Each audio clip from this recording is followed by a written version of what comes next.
Hello, everybody. Welcome to Cantina MX Football Podcast. We're back with episode 298. A lot of action over the weekend and match week 4. And then we also had some Coca Champions action, some transfer rumors and official transfers for Mexicans in Europe. And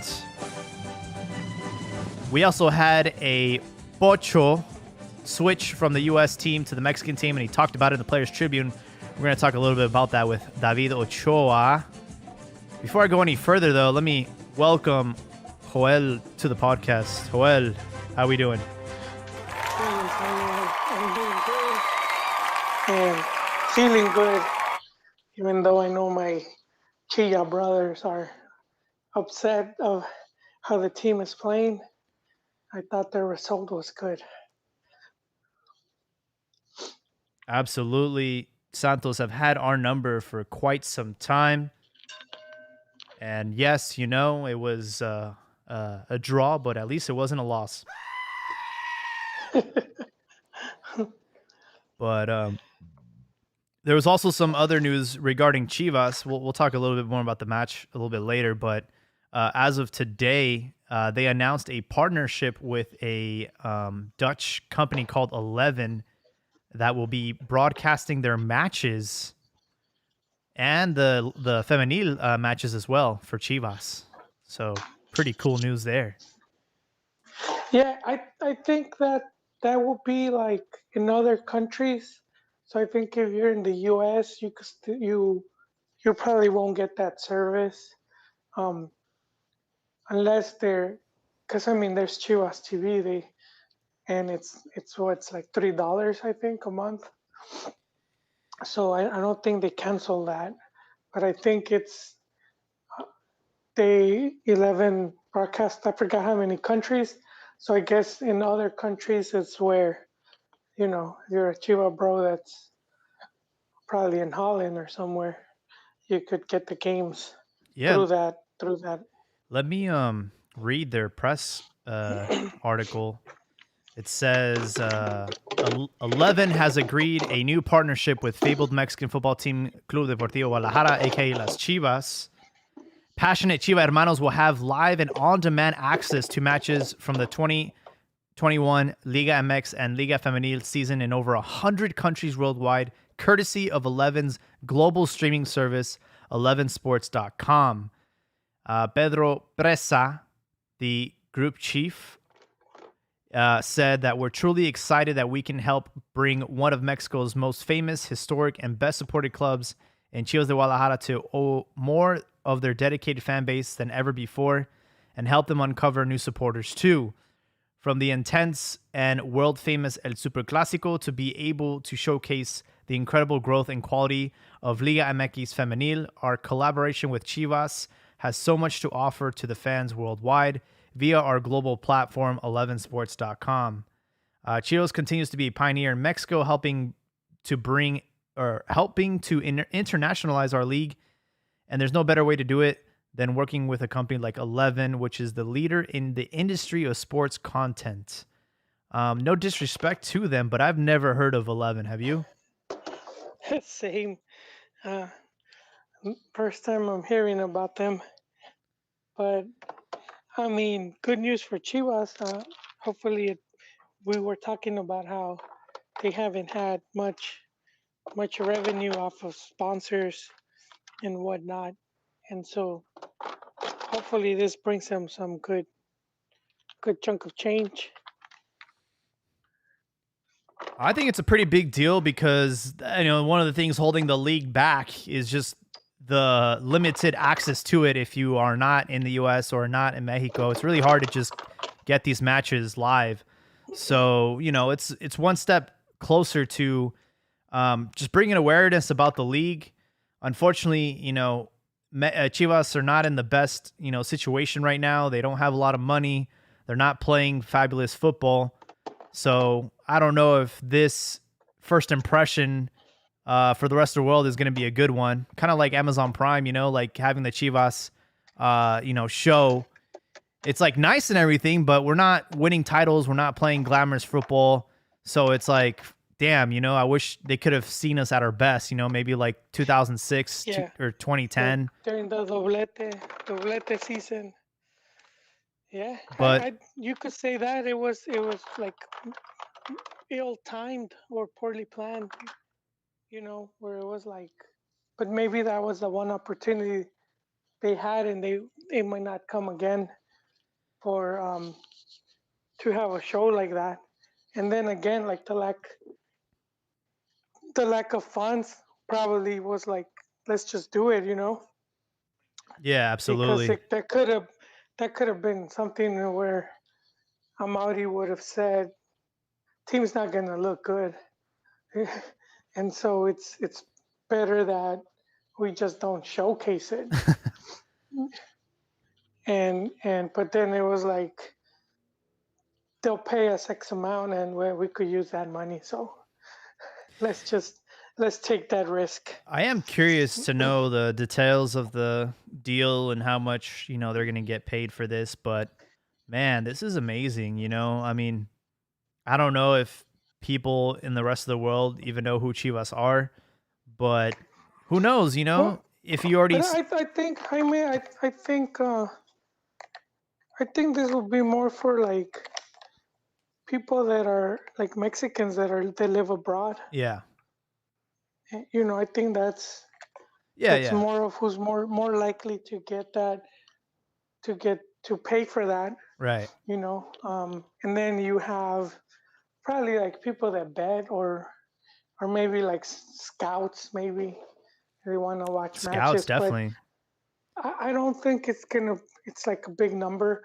Even the number, it was, they never really released the numbers, even in Mexico, or at least not that I know of, or in the US, of like Chivas TV, because there was a lot of speculation early on, and I know people those were numbers saying were how, abysmal. They were probably too low for them yeah, to even, talk about it. yeah, and it would hurt them. It would hurt them sponsorship wise, because they weren't doing TV, and the sponsors like, well, you're only getting what, less than a million, or whatever views, then it just wouldn't compare to the 11 million they were getting. I'm talking about in Mexico. In the US, Yeah. it's about a million to 2.5 or something like that. Right. And 2.5, I'm talking like Clásico, or like a final Liguilla Mhm. match on average is like about a million. But in Mex, 11 million. So that's where it's impressive. So yeah, it's probably, if it brings money. Hello? Sorry, drop my mic. Mic. Um, Probably not that much. I will say, the only reason why people would know about Guadalajara is because of players that have played in Europe, like, Javier Hernandez. I think he put Chivas on the map. And I do agree that scouts are probably are going to have an easier time looking at the games because there are some gems within our club. They were showcased in the Olympics. So I'm sure that, scouts are going to be tuning in to this and having a little bit more, accessibility now with the partnership with 11. I want to say it's probably the first of its kind, right? I don't remember any Yeah, I other haven't. Mexican club doing this. Yeah, same. I haven't heard of any streaming stuff, and I think that's because, and you're looking at Chivas, which is like the most popular or second most popular, depending who you ask, and and like we said earlier, their streaming numbers were low, so other clubs are even lower, so not worth it for them. So might as well talk about it since we're on the topic of Chivas. They played yesterday. It was the last game on Sunday. They were on the road against Santos Laguna, and I'll be honest, I'm not being biased here, but Chivas were quite the dominant force yesterday. And if it was not for San Acevedo, I mean, this dude, Carlos, he had one of the best matches, I think maybe the best match of his career. And it's always against Chivas, And he just had some crazy saves. And the biggest opportunity came in the second half. Canelo Angulo had a one-on-one chance, and he decided to shoot it directly at the goalkeeper. So in the end, it was a 0-0 draw. There was a handball that was not called. They did not use VAR. So, I feel a little Was bit it? short-handed, short-changed by the match yesterday. Usually Santos are the dominant force, but I am pretty happy with the grit from Chivas, and I was happy with seeing Fernando Beltran, and it seemed like they were going to get the winner, but 0-0. Yeah, it's a good result in that it's a team that, as you said, has had Chivas number, and then getting points on the road is always a positive. And Chivas really needs that because they started the season losing to San Luis, which I feel is a result that's going to hurt them, or could hurt them, because you look at the list of like home games, and I'm pretty sure that's like the weakest opponent they're going to face. And so to lose to them, it's uh, no bueno. You're gonna have to make up for that in the road, which they did, beating Puebla, but then they failed to win their. Who they play? Who was it? They Juarez, think they drew Juarez again, another team that is one of the weaker teams that they're gonna face. they almost lost that So game too. so it's looking bad, because those were like starting the season. Well, we're still at the start of it. It's like, hey, we're going to be without like our best players for the Olympics. Can you guys give us a little like, it's like when you play kickball and they say, hey, give me like the baby bounces, give me something easy to hit. And they're like, well, here you go, Atletico and Juarez, the two not so good teams, and they weren't able to beat them. Yeah. So, but I mean, beating Puebla on the road and then stealing the point from Santos is a bit like straightening it up. And but then they're facing León, who seems like they're going off of the right foot with their new coach, Olan or Legan, but they seem to be on point. So that match should be interesting. And like you said, Chivas showed dominance, so they showed an improvement, which is also another good thing to take. Like if you're disheartened because the start of the season looked bad, but at least you've seen an improvement by now.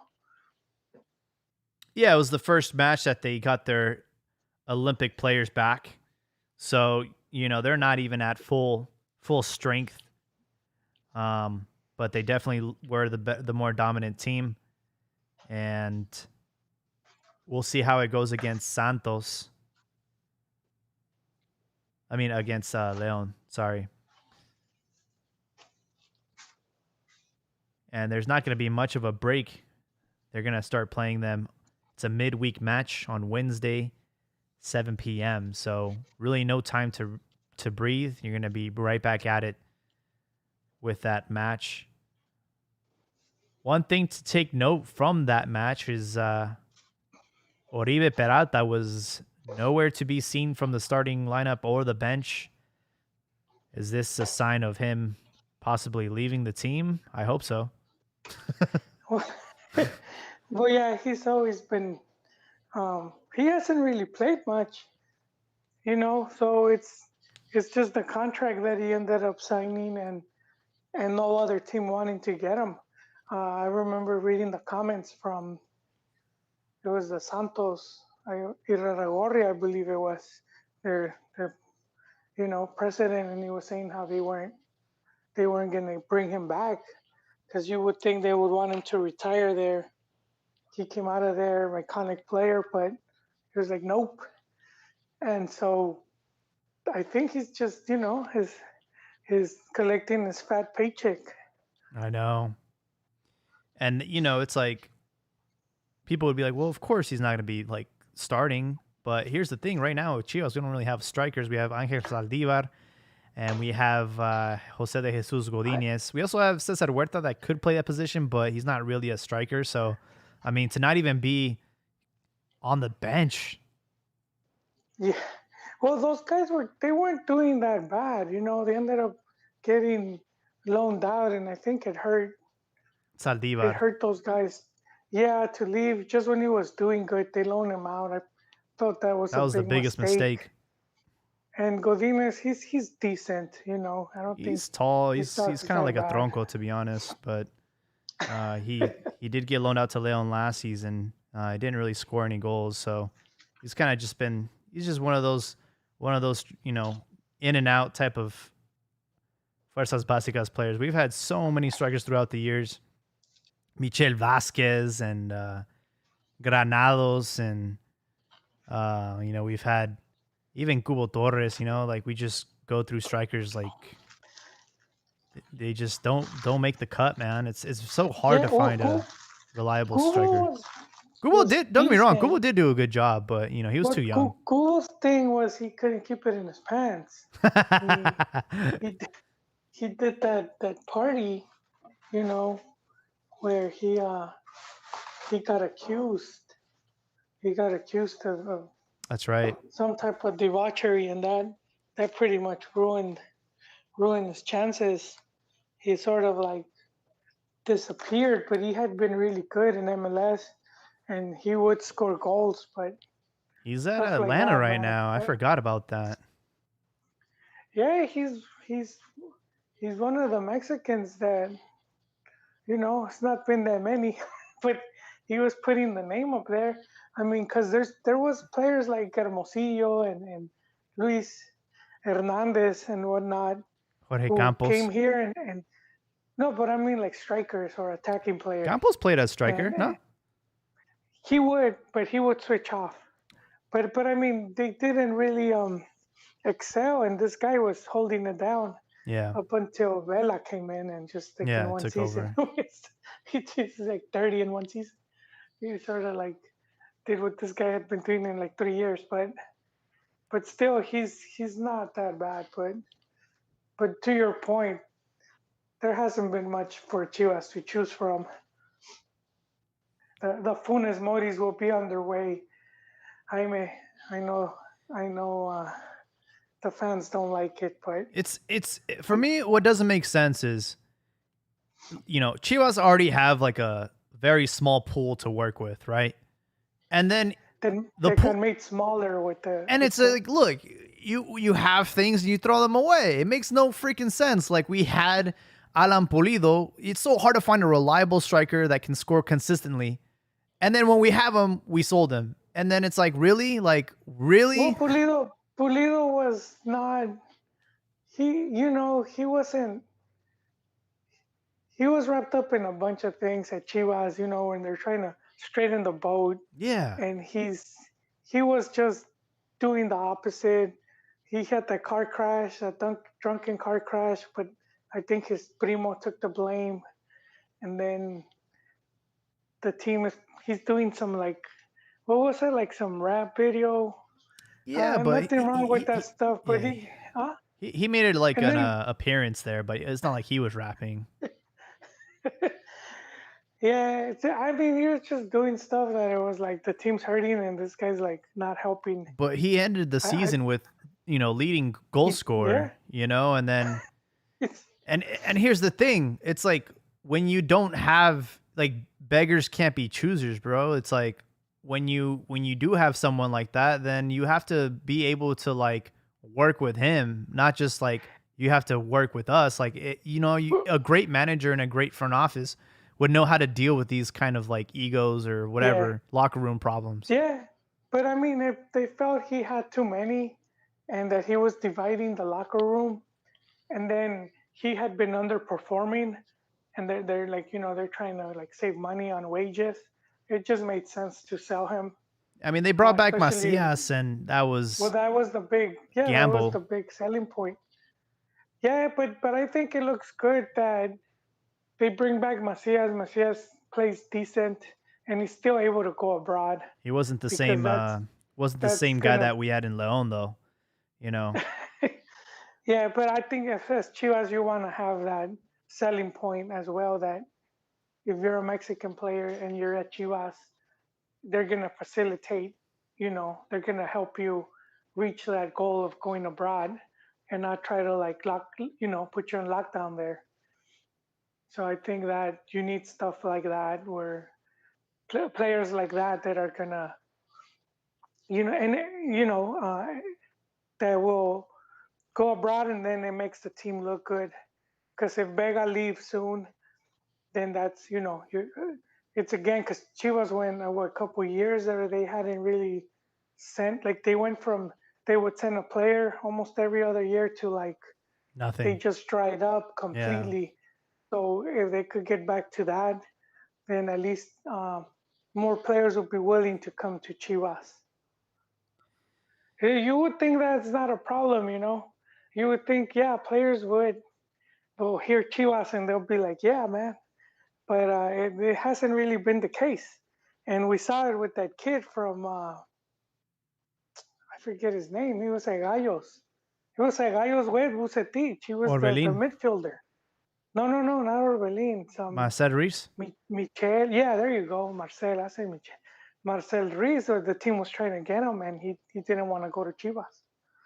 He and then he's not even talked about anymore. Yeah. Well, to put salt in an open wound, Bolillo has just scored his eighth goal of the season with Kansas City. Um, but yeah, moving on to greener pastures, we do have some great news. We have Johan Vasquez officially joining Genoa. We talked about it on the last podcast about Hector Moreno talking about how difficult it is, and it hadn't been confirmed yet, but it's official. So he's another Mexican that's going to the old continent. And there's also rumors that Orbelin, who's about to be a free agent come December, is negotiating with Celta Vigo to join their forces. So we could, at the end of the week, have two Mexicans abroad, two more. Yeah, and I mean these are players that want to go, so good for them. We'll have to see what I happens know. with Sebastian Cordova, Alexis Vega, and some of these other guys that had really good Olympic runs. Yeah, I just wanted to point out, like, I know there's a lot of vilifying a lot of the Liga MX teams, the whole Pacto de Caballeros and whatnot, and a lot of it gets missed I'm gonna say misdiagnosed for lack of a better word. But the one thing to keep in mind is that some of these players would end up signing really big contracts with these clubs, and then when they're gonna go abroad, the teams a lot of times they don't want to pay what it's worth to the Mexican club that is, paying for them all this massive amounts. So that's not something where I'm gonna say that it's like if you go and you buy some Jordans and then your neighbor wants to buy them from you, Mm-hmm. and you could say he's gonna look better wearing them than me. You're not gonna give it to him half price. Right. You're gonna want to sell him what you bought him for, or maybe more. So that's kind of what's been going on a few times. Pizarro is the big example of that. He goes to Chivas, but that was a 17 million price tag. I was like, you're not really going abroad at that price, You unless you're at the selección and you kill it at the World Cup, Yeah. which he didn't Nobody even. nobody evaluated Pizarro at 17 million. Nobody.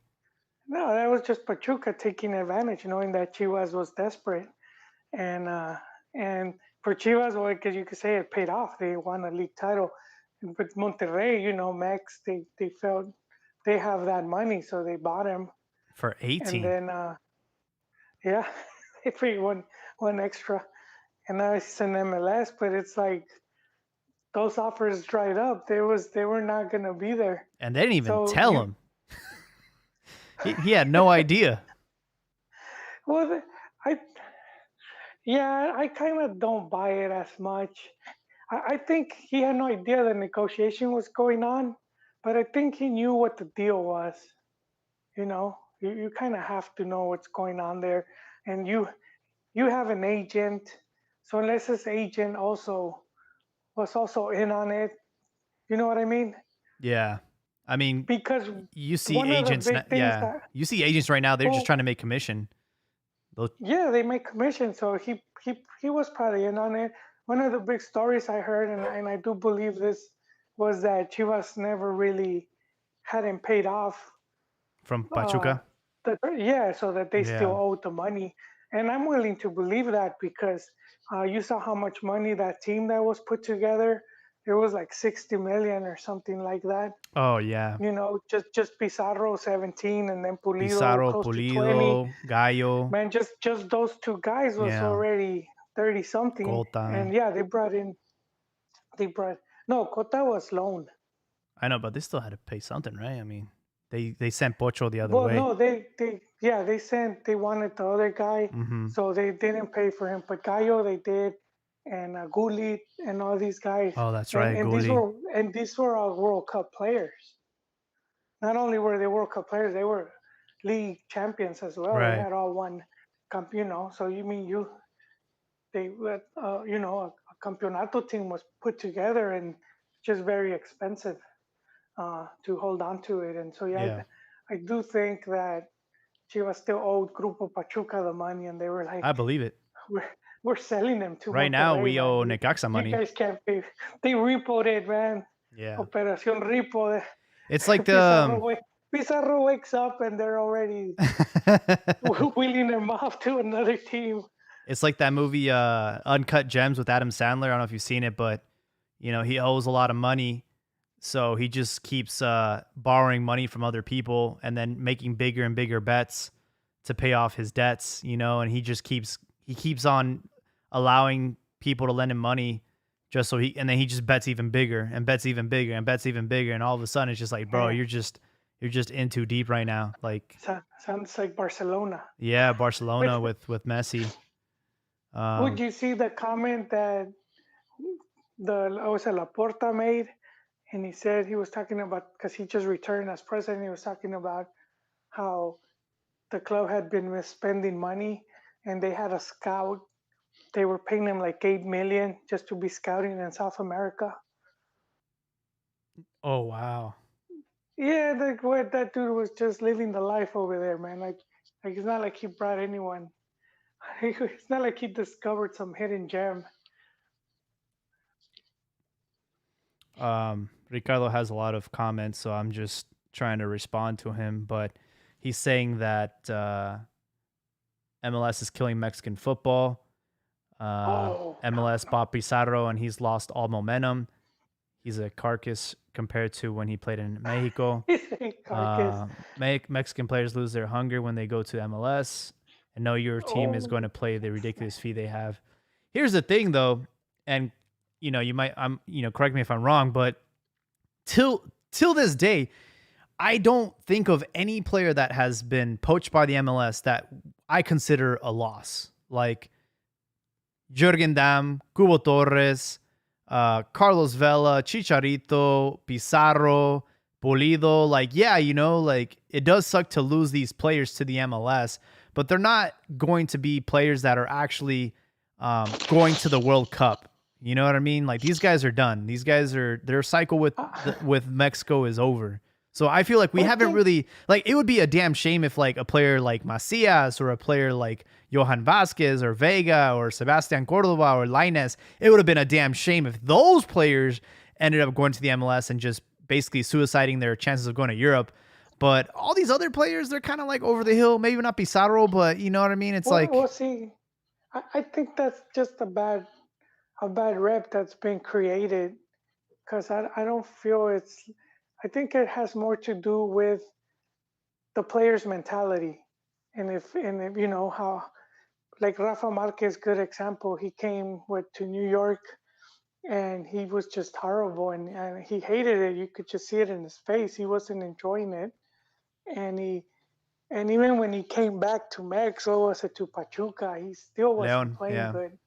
Yeah, Leon. I mean, yeah, Leon. And then he no He, wait, he came to Pachuca first with Neri Castillo, and then they sent him to Leon.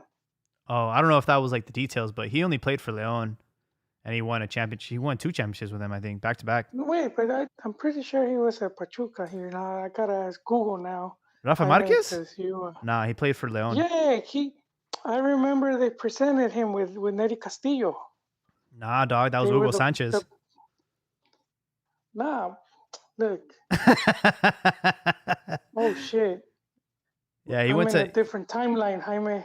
I'm in where did I why who am I thinking of It then? was Hugo Sanchez and Eddie Castillo. They were both the Oh, coach. it was both of them. Both That's of them, right. They yeah. went in at the same time. Yep.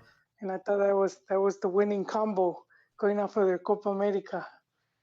Or I'm just my time my I'm a the multiverse. What do they call it? The Mandela Effect. You Yeah. remember things one way. Oh yeah, like Yeah, no. Looney Tunes. Like, how do you spell Looney Tunes? It's like, yeah, the people think about it 2 different ways. Really interesting. Yeah, no, you're right. I was thinking of Hugo Sanchez because I remember it was two that got presented at the same time, but it still stands from New York. He looked miserable, and then he goes to Leon, and he wins too, and then he goes back to Europe. But I do think it's the mentality. You saw it with Gio when he first arrived to Galaxy. He was killing it. Mm-hmm. Pretty much every game he would score or an assist or both. And then I don't know what happened with this dude. La He disappeared. Fiesta. Yeah, but and then Vela, he came in, he killed it. But I feel it's more the mentality. And Cuauhtemoc Blanco, he came in with good mentality, and he returned to Mex and even went on to play another World Cup. And he was already up there in age. I think he was like what 35. So I Yeah. do think is the mentality. We had the one defender that was at Real Salt Lake, um, Salcedo, and he ended up going to from MLS going to Chivas. Chivas, then Mm-hmm. then to Europe. So I think if your mentality is you're in a positive, you could get you could still go abroad or get called up to the national team. But I do think a lot at some of these players they just Yeah, kind of give up at that point. absolutely. There was something I wanted to say. I totally forgot. Damn it. Um. Oh, good news. Kind of moving the conversation forward. Debuts for Macias at Getafe. He played like about 20 minutes, and then Raúl Jimenez. He's back at Wolves. Played the full game. They didn't score, but it's really nice to see them back as we start thinking about qualifiers next month.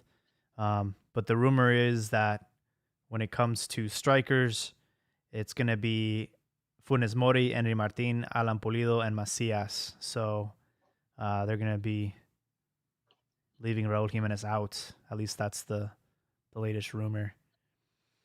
Oh, and you forgot one more. Oh, Nacho won his first game as oh, he coach. did. Yes, sir. Playing over there in the second division of Spain. Yeah, if he gets him promoted, that's big Yeah. step for him. I mean, it's tough So because and they got relegated last season, but they're trying to get right back up. they did, Huesca. but they're also one of the teams with the biggest with the more money, I should say. Oh, really? So yeah, they're supposed to have one of the stronger squads in second division. So I would say they are amongst the favorites to get promoted. So I know your time is limited today, but I really wanted to get your hot take on the Players Tribune. David Ochoa posted an article on the 12th announcing that he is switching from the U.S. men's national team to Mexico, and he talked about why and how he grew up in here, but he felt Mexican. He grew up in a Mexican household, Spanish, grew up watching Liga MX, looking up to players like, Guillermo Ochoa. He actually ended up making the Chivas youth team, the youth academy, but he didn't make any friends out there. He was bullied because they made fun of his Spanish, And he basically felt like an outsider on both countries. He's not really American. He's not really Mexican. He's kind of like in between. They call him El Gringo. And, he basically went on this like rant. He talked about depression. I will say the hardest part about the article was like the one guy that believed in him and that was in his corner was a coach. And it was like Des McAllen. And, he helped him. He like got him to play for the U.S. team. And then he later on ended up like killing himself. So that was like the only part that like really that was Oh tragic. man, Yeah. yeah, And that sucks. and then he ended up being on the squad that won the Conca Nations League in Denver. He didn't play any minutes, but he was on the bench. And yeah, he decided to switch sides. So now he's eligible to be called up for the Mexican national team. I'm gonna be dead ass honest that I've never heard of this guy before. So Yeah, but I would say he's pretty good to the point where he was already he's getting called up to the selección, and if he switches because the federación, someone in the federación went to talk to him and got him to switch. So he's obviously seen as someone with good potential. Um, I, I'm gonna say my take is the mentality again, because it's not just I would say it's not just him that's like getting bullied. It's not like it was just him being targeted. I think, and it's difficult though at the same time, if especially if you have to go live on another country or away from your family. I remember reading about Salcido, and he said he had just arrived to Holland when he signed with PSV, and he said how he didn't when he came out. He came out of the airplane, and he said he didn't recognize anyone. He didn't see anyone from the club waiting for him, and he said that he felt like just returning back. And dude had oh just gotten wow. there. That's Man, right. I would have gone. He was a I would have gone loner straight out to the there, red right? district. I would have been over there just. Uh, like they'll reach me. They'll get a hold of me. We go get some beer, smoke a doobie. But this dude, like right away, he said he ended up going to a McDonald's because I was like He just recognized the he golden recognized arcs. the golden arcs, and you go order by number and just give me a one, and then I think that one player, I think they sent a player like a Peruano that was there, or Oh, it's some Latin American, este Farfan, or what was it? Farfán. Yeah, and that dude, he probably showed up late. He was probably in the red district. He's like, oh shit, I gotta pick this guy up. And then just he said hanging out with that dude, he felt better. Like he had someone that he could talk to, and so I think this dude, like just the whole Pocho thing, it happens, man. I've seen it even here in the U.S. where even Mexicans will make fun of paisas, and call them We paisas. make Even fun of that ourselves, whole man. thing. It's like Yes, I think. it's not safe. Yeah, and he mentioned something about music. How he said when he was with the U.S. camp, they would clown him on the music he would put. I don't know if he was putting norteñas. I forgot what music, but I'm like, you can't take that too hard. I mean, I would get clowned for music I liked. It's just something that happens, but I do think it's the mental aspect, and I'm not saying that he's weak. I don't think so because he's made it this far. Right. At this point, it would be you're taking it too personal. Some of these attacks. But let me ask you a serious question here, and this is the reality. Can you name one Mexican American pocho that has actually contributed to the Mexican national team or has had success at the national level? I know Chivas had, Pocho Ponce and Brizuela and, some other players that have been successful for the club, but they've never been looked at the national team. So are we really gaining anything from him switching sides, especially considering the fact that a player like Carlos Acevedo, who had an incredible game against Chivas, isn't even on Tata's radar, man? Like, I just don't see this being that big. I'm like, dude, you should have just stayed But there. Jaime, weren't you voicing concerns over lack of goalkeepers. I mean, there's two now. Well, yeah, I didn't realize that these freaking goalkeepers have so much seniority that they're willing to take them to a World Cup at the age of like 40. I mean, it's ridiculous, man. Like we took No, Talavera to it's the the contract. Olympics. We took Yeah. we took Talavera to the Olympics, or not Olympics. We took Ochoa to the Olympics. We took Talavera to the Gold Cup, and it's just like these are missed opportunities to give a player like Jurado, the opportunity to finally get like this, this, at least know what he's capable of doing. Acevedo también. It's just like we have so many goalkeepers now that do we really need Pocho? No, we don't. Well, what remains to be seen, but I don't think there's been a player that's excelled to the point where he's like a Chicharo or whatnot. So I think, but I do think it's bound to happen. I don't. I'm not on the. I wish Chiquis was here because he's on the anti-pocho train where he Yeah. feels it's like why even try. But I do think it will eventually, they will eventually be more that are bound to have reach that like let's say milestone. There And was and it's also like I think there's been more success on the US side, like Gringo Torres. I know he played for the national team, and there was also this other guy. He played for like I think he played for like Santos and Castillo. He was a pocho that played for the US team. Like they've had uh success, but on our side, well, I don't know. They play like they went to World Cups, but I'm talking about like being like one of the key players, that like a standout player, like or help the team and win a tournament.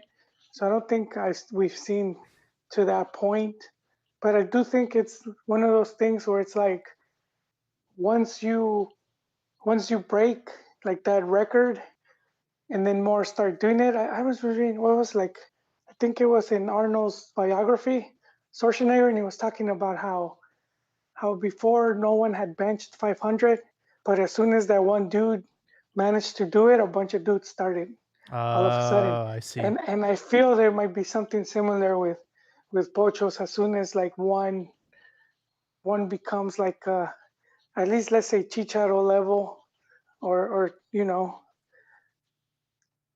to that extent, that then we'll probably see more. Yeah, I think you're right. Eventually one of these dudes will supersede. But as of right now, I'm not losing sleep over the pochos that get, poached for the men's national team. It's like we got plenty of talent within Mexico. Um, Yeah, but yes. good for him for typing that up and letting people know. There's a lot of people on the subreddit that resonated with, the feeling. I know the feeling, I go to Mexico and they don't make fun of me because I'm cool with everybody, but you Yeah. definitely don't feel like, oh, like Mexican, you don't feel like Oh, of course, you they could tell right yeah, away they could just tell on right the away. accent. Yeah. Mm, yeah, Not even the accent, but yeah. just like they just know your appearance You and smell everything. different. Yeah. Is that what is that haircut called? The round bowl. You got every your teeth, they're all straight, or and you The also knee high socks. and you don't have like the silver baby teeth, you know. He, I know though you don't have that. I don't know what shot they get. I don't know if that still happens. Because if you're from X, you got a shot in your arm and it leaves like a. Oh, that little like It, imprint thing. Yeah, I always it's wonder what an that was, imprint. dude. That's like the COVID shot. I always wonder what that was, I man. don't I'm know. like, what is that thing on your That's a weird shot. I don't know what is like was that like AstraZeneca. it's like when cows get branded? Like I feel like that's what it was, man. Because I know, man. I remember seeing it on my parents, and it's like a lot of people would have it, and it's like, man, that must be some That was the some beta. toxic That was shot. that was the beta that came out. It wasn't even like the full FDA approved one.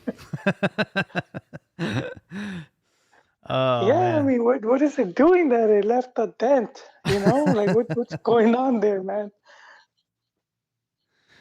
Yeah, we'll have to see. You know, I think there's eventually somebody will be good. Ricardo's saying that Mexico isn't in a position to say no to the Porchos, especially if they have a better chance to play in Europe than in Liga MX. Yeah, Um, for sure. see, Ricardo gets it.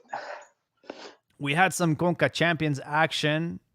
America beat Philly 2-0, and Monterrey beats Cruz Azul 1-0. So this is the first leg of the semifinals, but it will most likely be America and either Cruz Azul or Monterrey. So Which was the Mexican team that got washed? it was, I'm trying to find it. I forgot who it was. You might be mixing it up with the Leagues Cup. Oh yeah, I am. Damn, Yeah, there was I the am the again. the Leagues Cup. I know it's kind of Puras confusing, fallas, but yeah, puras fallas. it was Tigres losing to Seattle Sounders 3-0. Oh, Tigres, that's right. Yeah. That's yeah, Piojo, man. Things not looking good for him. Yeah, in fact with the match week 4, they tied with Puebla 1-1 and they had a red card. So they were a man down, and I think Gignac is injured, so he's not going to be seeing action for a while.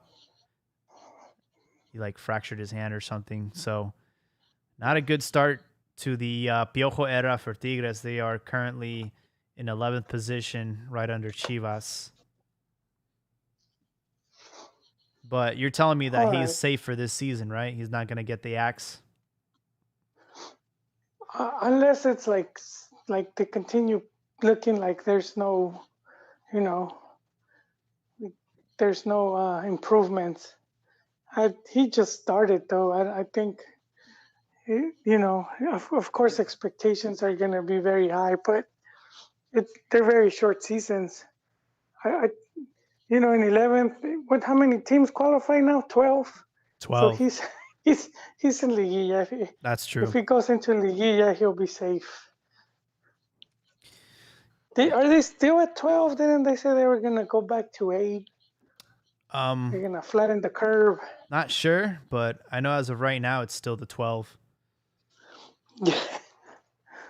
We had a lot of draws this weekend. So Puebla and Tigres tied 1-1. We also had Juarez and Tijuana tied 1-1. Pumas and Querétaro tied 0-0. And then we had some pretty shocking results with Toluca, who were off to a great start. Ended up getting mollywopped by Cruz Azul 4-0. Orbelín Pineda and Santiago Jimenez, some of the scores. So yeah, Toluca, who had gone to a great start, they were in first place, 3 wins, and then get this huge loss, and now they are in second place.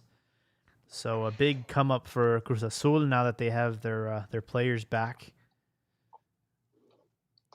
Yeah, I think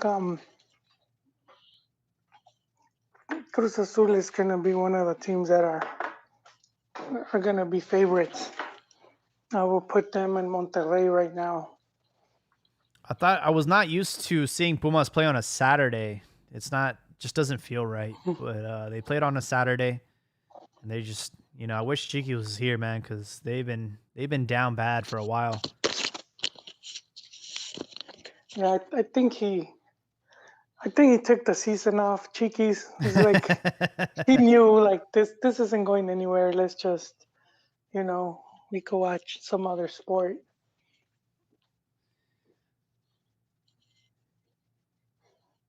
Yeah.